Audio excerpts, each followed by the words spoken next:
Assalamualaikum warahmatullahi wabarakatuh. Selamat pagi, Puhaba Syedara. Kembali lagi dalam Berita Aceh bersama saya, Resti Amelia. Serangkaian berita aktual telah kami siapkan untuk Anda. Berikut 3 berita utama pada pagi hari ini. Sejumlah warga dan mahasiswa berunjuk rasa di Balai Kota Banda Aceh, mendesak pengunduran diri penjabat wali kota.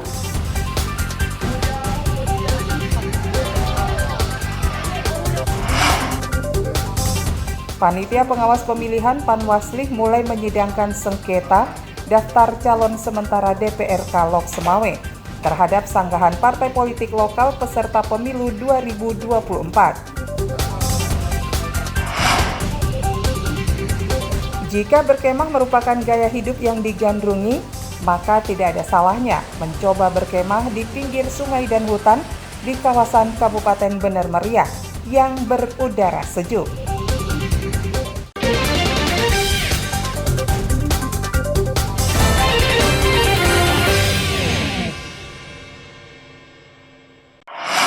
Telah melawan penjajahan Belanda.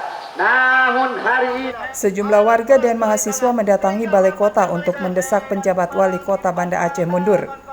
Mereka menuntut Mendagri mencopot Amiruddin dari jabatannya karena diduga terlibat korupsi. Pengunjuk rasa datang dengan mengusung sejumlah spanduk dan poster yang mengecam penjabat wali kota Banda Aceh.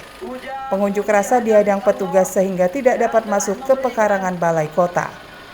Massa hanya bisa berorasi di gerbang kantor wali kota sambil membakar ban bekas. Mereka juga mengacungkan kertas merah sebagai isyarat penjabat wali kota terkena kartu merah sehingga harus meninggalkan jabatan. Puluhan mahasiswa yang tergabung dalam Mahasiswa Gerakan Pemuda Banda Aceh ini kecewa atas dugaan penyelewengan dana pembebasan lahan Nurul Arafah sebesar 8 miliar rupiah yang diduga melibatkan penjabat wali kota Banda Aceh Amiruddin saat menjabat Sekretaris Daerah Kota Banda Aceh. Kita mendesak Kemendagri untuk mencopot Amiruddin dari jabatannya sebagai PJ Wali Kota Banda Aceh. 2, kita meminta kepada pihak kepolisian memanggil Amiruddin untuk dijadikan saksi terkait penyalahgunaan anggaran lahan Nurul Arafah. 3, jangan pernah kita mendesak Amiruddin. Selain berorasi, massa juga menyegel kantor wali kota dan memblokir jalan.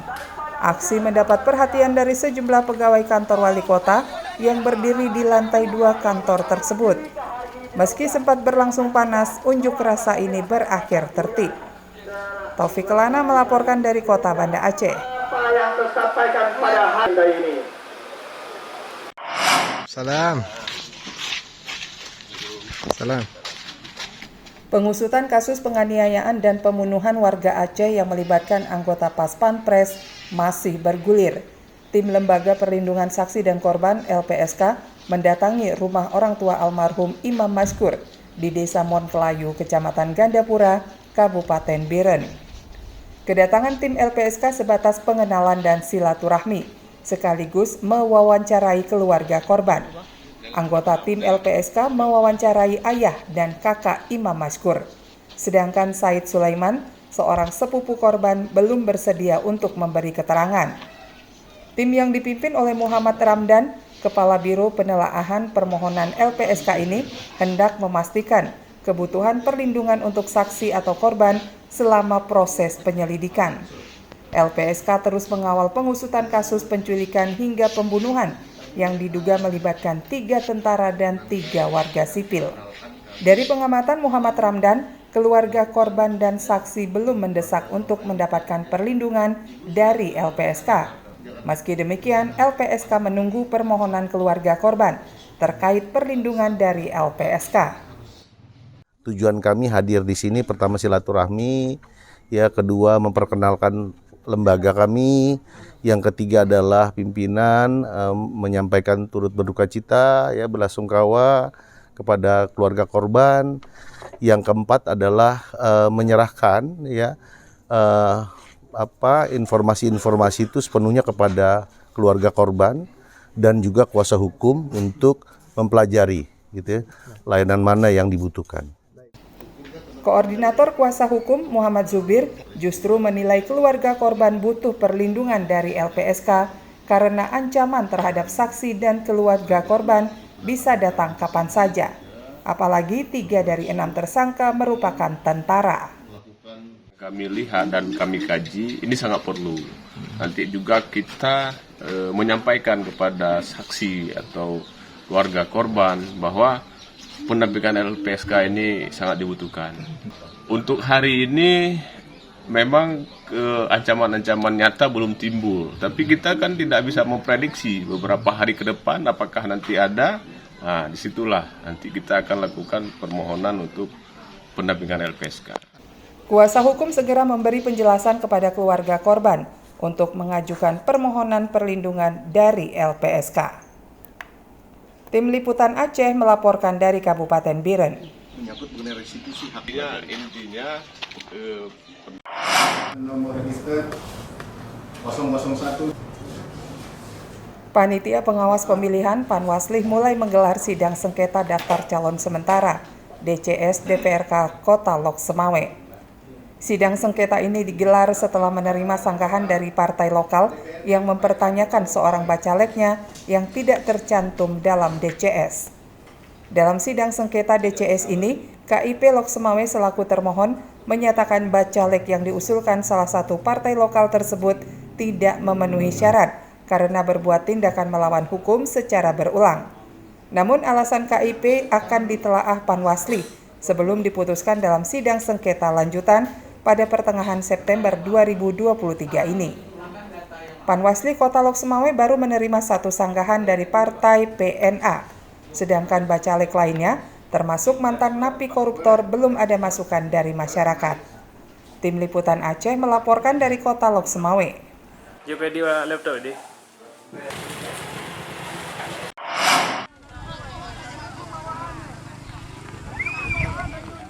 Pencairan dana desa tahap 3 di Kabupaten Aceh Besar masih rendah.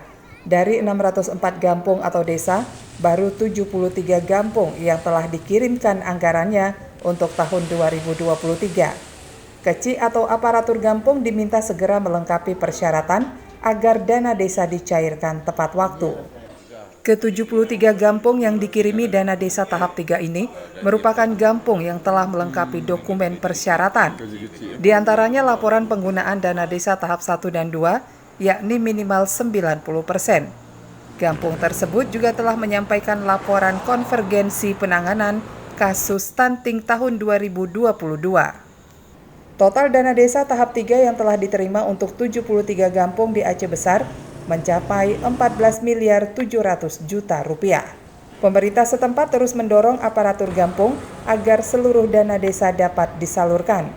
Namun beberapa gampung belum bisa mencairkan dana desa karena tidak melengkapi persyaratan. Sampai hari ini kita bahkan tahap 3 sudah mulai dilaksanakan pencairan desa, sudah mencapai 73 gampung ya ada Aceh Besar. Terus kita lakukan dengan evaluasi yang ada karena memang tahap kita ini baru mulai sekitar beberapa hari. Dana yang bersumber dari APBN ini digunakan untuk kebutuhan pembiayaan penyelenggaraan pemerintah, pelaksanaan pembangunan, pembinaan, dan pemberdayaan masyarakat. Dari dana desa tersebut, 20% diprioritaskan untuk program ketahanan pangan. Bantuan langsung tunai bagi keluarga miskin ekstrim sebesar 10%. Selebihnya untuk pembangunan. Tim Liputan Aceh melaporkan dari Kabupaten Aceh Besar.